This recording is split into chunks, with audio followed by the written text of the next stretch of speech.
Halo, perkenalkan nama saya Raditya Ahmad Merafi. Saya dari Fakultas Hukum UII dengan NIM 244103774. Kali ini saya akan mempresentasikan tentang apa itu demokrasi. Ini pendahuluan. Demokrasi diambil dari bahasa Yunani yaitu demos, yang berarti rakyat atau penduduk, dan kratos atau kratein yang berarti kekuasaan ya. Nah, ini pengertian demokrasi adalah pemerintahan dari rakyat, oleh rakyat, dan untuk rakyat. Dan demokrasi dianggap sebagai suatu sistem politik yang terbaik untuk mencapai tujuan bernegara. Ini berdasarkan berbagai pengertian yang berkembang dalam sejarah pemikiran tentang demokrasi. Kita dapat mengkategorikan ada 3 makna demokrasi, yaitu demokrasi sebagai bentuk pemerintahan, demokrasi sebagai sistem politik, dan demokrasi sebagai sikap hukum. Ini yang pertama, demokrasi sebagai bentuk pemerintahan. Demokrasi sebagai suatu bentuk pemerintahan merupakan pengertian awal yang dikemukakan para ahli dan tokoh sejarah, misalnya Plato dan Aristoteles. Plato dalam tulisannya Republik menyatakan bahwa bentuk pemerintahan yang baik itu ada 3, yakni monarki, aristokrasi, dan demokrasi. Jadi demokrasi adalah salah satu dari 3 bentuk pemerintahannya. Menurutnya demokrasi adalah suatu bentuk pemerintahan di mana pemerintahan itu dipegang oleh rakyat dan dijalankan untuk kepentingan rakyat banyak. Dan monarki adalah bentuk pemerintahan yang dipegang oleh seseorang sebagai pemimpin tertinggi dan dijalankan untuk kepentingan rakyat banyak. Ya, misalnya yang ada di Inggris itu adalah monarki ya.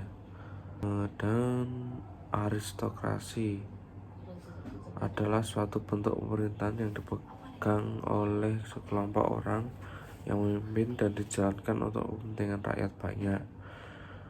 Ini ketiganya dapat berubah menjadi bentuk pemerintahan yang buruk, yakni tirani, oligarki, dan mobokrasi atau oklokrasi. Yang kedua, demokrasi sebagai sistem politik.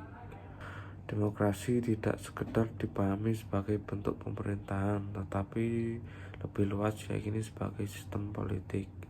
Sistem politik demokrasi adalah sistem yang menunjukkan bahwa kebijaksanaan umum ditentukan atas dasar mayoritas oleh wakil-wakil yang diawasi secara efektif oleh rakyat, dan pemilihan berkala yang didasarkan atas prinsip kesamaan politik dan diselenggarakan dalam suasana terjaminnya kebebasan politik. Yang kedua, ini ada juga prinsip-prinsip demokrasi. Ada pembagian kekuasaan, yaitu dibagi menjadi 3. Yang pertama eksekutif, legislatif, dan yudikatif. Lalu berikutnya pemerintahan konstitusional, berikutnya pemerintahan berdasarkan hukum, pemerintahan mayoritas, pemerintahan dengan diskusi, pemilihan umum yang bebas, partai politik lebih dari satu dan mampu melaksanakan fungsinya, manajemen yang terbuka, pers yang bebas, pengakuan terhadap hak minoritas, perlindungan terhadap hak asasi manusia, peradilan yang bebas dan tidak memihak, pengawasan terhadap administrasi negara, dan masih banyak lagi ya. Ini kedua, demokrasi sebagai sikap hidup. Ini dalam perkembangan berikutnya, demokrasi tidak hanya dimaknai sebagai bentuk pemerintahan dan atau sistem politik, tetapi demokrasi dimaknai sebagai sikap hidup. Demokrasi tidak cukup berjalan di tingkat kenegaraan, tetapi demokrasi juga memerlukan sikap hidup demokrasi yang hidup dalam diri penyelenggara negara maupun warga negara pada umumnya. Ini menurut John Dewey menyatakan ide pokok demokrasi adalah pandangan hidup yang dicerminkan dengan perlunya partisipasi dari setiap warga yang sudah dewasa dalam membentuk nilai-nilai yang mengatur kehidupan. Dan Nurcholish Mahjid menyatakan demokrasi sebagai proses berisikan norma-norma yang menjadi pandangan hidup bersama. Berdasarkan pendapat di atas, demokrasi bukan sekedar suatu bentuk pemerintahan ataupun sistem politik, melainkan yang utama adalah suatu bentuk kehidupan bersama dalam kehidupan bermasyarakat, berbangsa, dan bernegara. Bentuk kehidupan yang demokratis akan kokoh bila di kalangan masyarakat tumbuh nilai-nilai demokrasi. Ini nilai-nilai demokrasi. Ini menurut Henry B. Mayo mengidentifikasi adanya 8 nilai demokrasi, yaitu yang pertama, penyelesaian pertikaian secara damai dan sukarela. Yang kedua, menjamin perubahan secara damai dalam masyarakat dinamis. Yang ketiga, pergantian penguasa secara teratur. Yang keempat, penggunaan paksaan sedikit mungkin. Yang kelima, pengakuan dan penghormatan terhadap keanekaragaman. Yang keenam, penegakan keadilan. Yang ketujuh, memajukan ilmu pengetahuan. Yang kedelapan, pengakuan penghormatan atas kebebasan. Ini juga masih banyak lagi nih dari beberapa tokoh. Ini ada prinsip demokrasi. Yang pertama, kebebasan atau freedom. Yang kedua, persamaan atau equality. Yang ketiga, kedaulatan rakyat. Yang keempat, peradilan yang merdeka. Yang kelima, pemilihan umum yang teratur dan objektif. Yang keenam, partai politik. Ini ada demokrasi yang ada di Indonesia. Indonesia sedang melewati beberapa demokrasi, seperti demokrasi terpimpin, demokrasi liberal, dan sekarang kita menganut demokrasi Pancasila. Demokrasi Pancasila, di mana prinsip-prinsip demokrasi yang dijalankan berdasarkan pada nilai-nilai Pancasila. Ini berikutnya praktik demokrasi di Indonesia. Ini yang pertama, masa pertama Republik Indonesia. Ini tahun 1945 hingga tahun 1959 yang dinamakan sebagai demokrasi konstitusional yang menonjolkan peranan parlemen dan partai dan karena itu dinamakan demokrasi parlementer.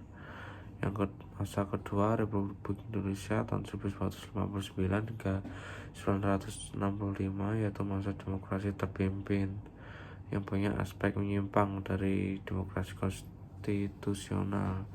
Secara formal merupakan landasannya dan menunjukkan beberapa aspek demokrasi rakyat. Masa ketiga Republik Indonesia 1965 hingga 1998 yaitu masa demokrasi Pancasila yang merupakan demokrasi konstitusional yang menunjukkan sistem presidensil. Nah, ini ada masa keempat Republik Indonesia dari tahun 1948 hingga sekarang, yaitu masa reformasi yang menginginkan tegaknya demokrasi di Indonesia sebagai koreksi terhadap praktik-praktik politik yang terjadi pada masa ketiga Republik Indonesia. Nah, ini pentingnya pendidikan demokrasi. Demokrasi adalah sikap hidup yang harus tumbuh dan berkembang dalam diri warga negara, baik yang sedang memerintah atau penyelenggara negara maupun yang tidak memerintah atau warga biasa. Ini sikap hidup dan budaya demokrasi diperlukan guna mendukung bentuk pemerintahan maupun sistem politik demokrasi. Negara demokrasi tanpa adanya sikap hidup dan budaya demokrasi hanya akan menghasilkan kekacauan atau anarki ya. Demokrasi paling tidak mencakup dua hal, yaitu struktur dan kultur. Adanya tradisi atau budaya demokrasi di masyarakat perlu untuk menumbuh kembangkan budaya demokrasi tersebut dapat dilakukan melalui pendidikan demokrasi. Pendidikan demokrasi pada hakikatnya adalah sosialisasi nilai-nilai demokrasi supaya bisa diterima dan dijalankan oleh warga negara. Pendidikan demokrasi secara substantif menyangkut sosialisasi, diseminasi, aktualisasi, dan implementasi sistem, nilai, konsep, dan praktik demokrasi melalui pendidikan. Pendidikan demokrasi bertujuan mempersiapkan warga masyarakat berperilaku dan bertindak demokratis melalui aktivitas menanamkan pada generasi muda akan pengetahuan, kesadaran, dan nilai-nilai demokrasi. Yang kedua, demokrasi adalah sebagai learning proses yang lama dan tidak sekedar meniru dari masyarakat lain. Yang ketiga, kelangsungan demokrasi tergantung pada keberhasilan mentransformasikan nilai-nilai demokrasi pada masyarakat. Ada nilai demokrasi yang harus dipegang dan dijalankan ya. Yang pertama, kemajemukan atau plural ya, masyarakat yang majemuk. Yang kedua, perbedaan pendapat. Yang ketiga, ada gotong royong. Nah, itu dia lagi pengertian dari demokrasi ya. Sekian dari saya. Wassalamualaikum warahmatullahi wabarakatuh.